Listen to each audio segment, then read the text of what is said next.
অস্বাভাবিক পরিস্থিতি হলে হাত নয় বুক লাগাতে হবে।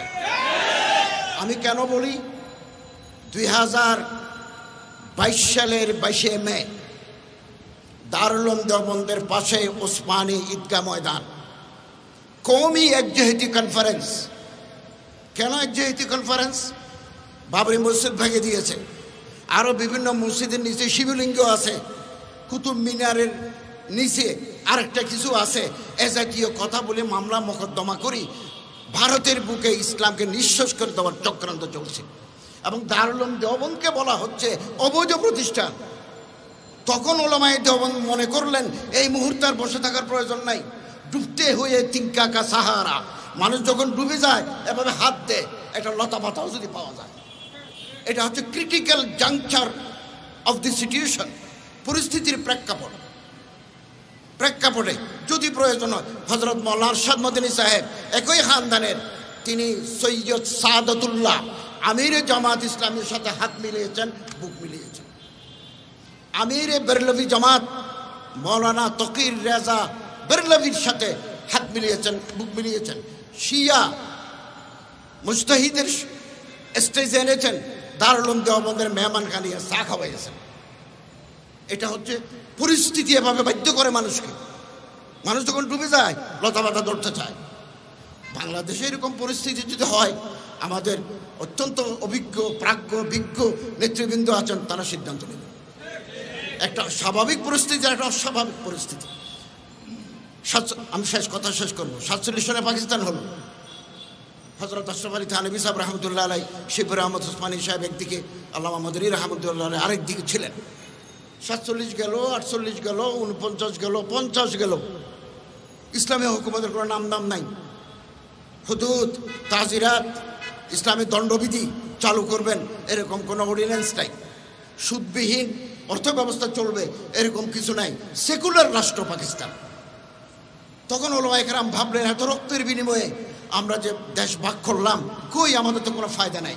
কাজী আজম সেকুলার, লিয়াকত আলী সেকুলার, সরদার আব্দুর রব নিস্তার সেকুলার, সেনাবাহিনীর প্রধানরা সেকুলার। তখন তারা ভাবলেন যোগাযোগ করে, আমার যদি কেউ মারতে আসে আমি 2 হাত দিয়ে প্রতিরোধ করতে পারি, কিন্তু আগ্রাসী শক্তির যদি বেশি থাকে 2 হাত নয় 20 হাত দিয়ে যদি মোকাবেলা করি, তাহলে তার 20 দাঁত ভেঙে দিতে পারবো। 2 হাতে পারবো না, 10 হাত লাগবে। তখন হযরত আশরাফ আলী থানভী রহমতুল্লাহ আলাইহির জলিলুল কদর খলিফা হযরত আল্লামা সৈয়দ সুলাইমান মদনী, যিনি সিরাতুন নবী লিখেছেন, হুইচ ইজ এনসাইক্লোপিডিয়া ইন উর্দুর উপরে এত ভালো কিতাব আগে বের হয় নাই। খলিফা আশরাফ আলী থানভী, ওনার জেরে কিয়াদত পূর্ব পাকিস্তান, পশ্চিম পাকিস্তানে মৌলানা আজহার আলী সাহেব, হযরত মৌলানা মুফতি শফি সাহেব, মৌলানা হাফিজ জলন্দরি, মৌলানা মানাজির হাসান গিলানি, জামাত ইসলামের মৌলানা সৈয়দ আবুল আলা মওদুদি, বেরলভি জামাতের মৌলানা শফি উখাড়বি। আমি ইতিহাসের ছাত্র, এগুলো আমি পড়াই।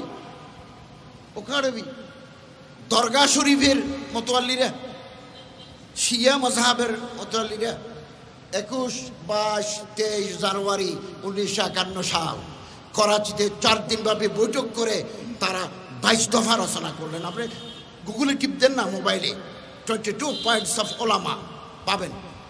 সমস্ত মাকাতেবে ফিকির, মাসলাকি ফিকিরের ওলামায়ে কেরাম একমত হয়ে পাকিস্তান গভর্নমেন্টকে জানিয়ে দিলেন, আমাদের আলাদা আলাদা আকীদা আছে, আমাদের আলাদা আলাদা মাযহাব আছে, কিন্তু ইসলামী রাষ্ট্র করার ব্যাপারে আমরা সবাই একমত। 56 সালে শাসনতন্ত্র রচিত হয়েছে।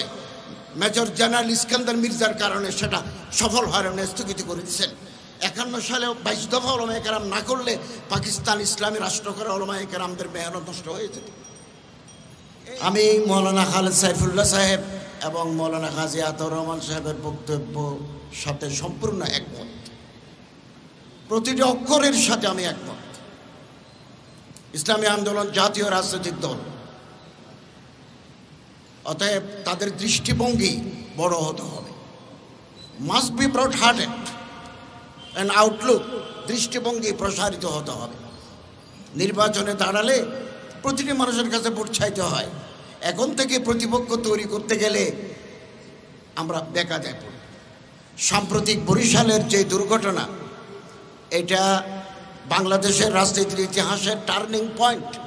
ইতিহাসে একটা বারবার শব্দ আছে, টার্নিং পয়েন্ট। পরিস্থিতির মোড় ঘুরিয়ে দেয়, এটা পরিস্থিতির মোড় ঘুরিয়ে দিয়েছে এবং ইসলামী আন্দোলনকে 10 বছর এগিয়ে নিয়ে গেছে। যুগ যুগ ধরে বলা হতো, অনেক মাসাইল, অনেক প্রশ্ন ছিল গভর্নমেন্টের সাথে চরমোনাইয়ের কি সম্পর্ক। অনেকে আমার কাছে ফোন করেও জানতে চেয়েছে। আজকে এটা পরিষ্কার হয়ে গেছে, ইসলামী আন্দোলন সরকারের বি টিম নয়। এবং নায়েবে আমির সাহেব আহত অবস্থায় বলেছেন, এই সরকারের পতন না হওয়া পর্যন্ত রাজপথ ছাড়ব না। এবং এটার কারণে বাংলাদেশের পত্রিকায় গত বছর 3 মাস আগে 4 মাস আগে প্রথম আলো, যুগান্তর, সমকালে এই পরিমাণ স্পেস দিতে তারা সংকীর্ণ ছিলেন। এই ঘটনার পরে রীতিমতো পোস্ট এডিটোরিয়াল লিখতেছেন। Voice of America, Deutsche Welle এবং বিবিসি রিপোর্ট করেছে, টক শো হচ্ছে। গতকালের আজকের পত্রিকায় পিছনের পাতায় ইসলামী আন্দোলনকে কেন্দ্র করে রাজনীতির নতুন মেরুকরণ শুরু হয়েছে। হেডিং এটাকে অনেক এগিয়ে, এই ঘটনা ইসলামী আন্দোলনকে অনেক দূর এগিয়ে নিয়ে গেছে এবং চরমোনাইয়ের হযরতদের যে রাজনৈতিক দূরদর্শিতা, যে প্রজ্ঞা, যে পলিটিক্যাল প্রুডেন্স, এটা প্রমাণিত হয়েছে। বরিশাল বিশ্ববিদ্যালয়ের সামনে লাঠি সোটা নিয়ে কর্মীরা ছিল, কিন্তু নায়েব আমির সাহেব ওনাদেরকে শহরে প্রবেশ করতে দেন নাই। শুধু ওখানে নয়, আরও বিভিন্ন পয়েন্টে ছিল। যদি ওই দিন ঢুকে পড়তো তাহলে নির্বাচন বানচাল হয়ে যেত, গভর্নমেন্টের হাতে একটা কাজ চলে যেত, বলো এরা সন্ত্রাসী, এরা জঙ্গি, এদের দমন করো, এদের গুম করো। এই সুযোগ গভর্নমেন্ট পায় নাই। আমাদের সম্মানিত নেতৃবৃন্দ অত্যন্ত বিজ্ঞতার, প্রজ্ঞার, যোগ্যতার পরিচয় দিয়েছেন এবং আমাদের সম্মানিত আমির সাহেব, পীর সাহেব, হযরত পীর সাহেব চরমোনাই, আমি দেখেছি মানব জমিনের সাথে উনি একটা লাইভ সাক্ষাৎকার দিয়েছেন, আরও বিভিন্ন পত্রিকার সাথে দিয়েছেন। অত্যন্ত বিজ্ঞ, একেবারে ডিপ্লোম্যাটিক প্রুডেন্স, কূটনৈতিক প্রজ্ঞার সাথে তিনি জবাব দিয়েছেন। ওরা বারবার প্রশ্ন করে, উনি খুব সুন্দর করে জবাব দিয়েছেন, রাখি কথা বলেছেন এবং এটা একজন রাজনৈতিক নেতার যোগ্যতার পরিচয়। এবং বাংলাদেশের রাজনীতিতে ইসলামী আন্দোলন এখন 2-3 নম্বরের হিসাবের খাতায় আছে। অতএব আমাদের নেতৃবৃন্দ, নীতি নির্ধারক যারা আছেন, তারা সিদ্ধান্ত নেবেন আগামী দিনের রাজনীতি কি হবে, ঐক্য করা যাবে কি না, না আমরা নিজেরাই চলবো, নাকি যার যার প্ল্যাটফর্ম থেকে সে কথা বলবো, এটা আমাদের নীতি নির্ধারকরা সিদ্ধান্ত নেবেন, আমি মেনে নেব। এই 19-20 সাল করোনা, মসজিদে জুমা হবে কিনা, পাকিস্তান গভর্নমেন্ট অর্ডার দিল 3 জনে জুমা পড়বে অথবা জুমা পড়বে না, এই সেই। कराची दारुल उलूम में तारीख अपने आप को दोहराती है, तारीख अपने आप को दोहराती है, history repeats itself. Karachi Darul Uloom में शेखुल इस्लाम तकी उस्मानी ज़ेर क़यादत जमात इस्लामी पाकिस्तान अमीर, बेरलवी जमात अमीर मुफ्ती मुनीब हसन शिया माजारपंथी বিভিন্ন মক্তবে ফিকের লোকেরা করাচি দারুলে বসে করারদাদ তৈরি করলেন এবং পাকিস্তানের প্রেসিডেন্ট ডক্টর আলভির কাছে দিলেন জুমা মসজিদ খোলা রাখতে হবে। ইসলামী আন্দোলন তার প্রতিষ্ঠার লগ্ন থেকে নিজের অঙ্গ সংগঠনের মাধ্যমে সাংগঠনিক প্রক্রিয়া আমরা এগিয়ে যাচ্ছি, আগামী দিনেও আমরা এগিয়ে যাব। আমরা কারোর পকেটের ভিতরে ঢুকে আমরা আমাদের স্বকীয়তা নষ্ট করতে পারি না, কিন্তু আমাদের লক্ষ্য অর্জনের পথে যদি কারো হাত ধরতে হয় সাময়িকের জন্য, এই হাত ধরার মানসিকতা আমাদের থাকতে হবে। আল্লাহ তাআলা এই মোবারক জমাতকে পায়ে তকবির পর্যন্ত পৌঁছান। বরিশালের ধাক্কা আমাদের ভিতর নতুন চেতনা জাগ্রত করেছে। আল্লামা ইকবাল বলেন, খুদা তুঝে কিসি তুফা সে আশনা করতে, ঘূর্ণিঝড় লাগবে, এখন তো একটা ঘুষি মারছে যে আগামী দিনে শরীর থেকে কল্লা জুদা করে দেবে। খোদা তুঝে কিসি তুফা সে আশা না করতে, তুফানের সাথে তোমার পরিচয় আল্লাহ করুক। কেন? কে তেরে বাহার কে মৌজমে ইস্তরাব নেই।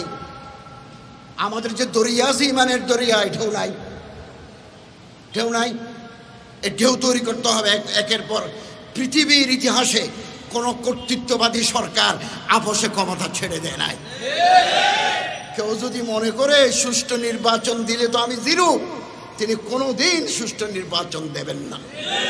আগামী 6 মাস, আগামী 1 বছর বাংলাদেশের ইতিহাসে অনেক নতুন নতুন ঘটনা ঘটতে যাবে। কি হয় আল্লাহ তাআলা ভালো জানেন। ইন্টারন্যাশনাল পোলারাইজেশন, বাংলাদেশের মেরুকরণ কোথায় গিয়ে দাঁড়ায়, আমরা আমাদের সম্মানিত নেতৃবৃন্দের উপর অগাধ আস্থা রাখি। ওনারা যুক্তিসঙ্গত কওম ও জাতির মাফাত হয় এরকম সিদ্ধান্ত নেবেন।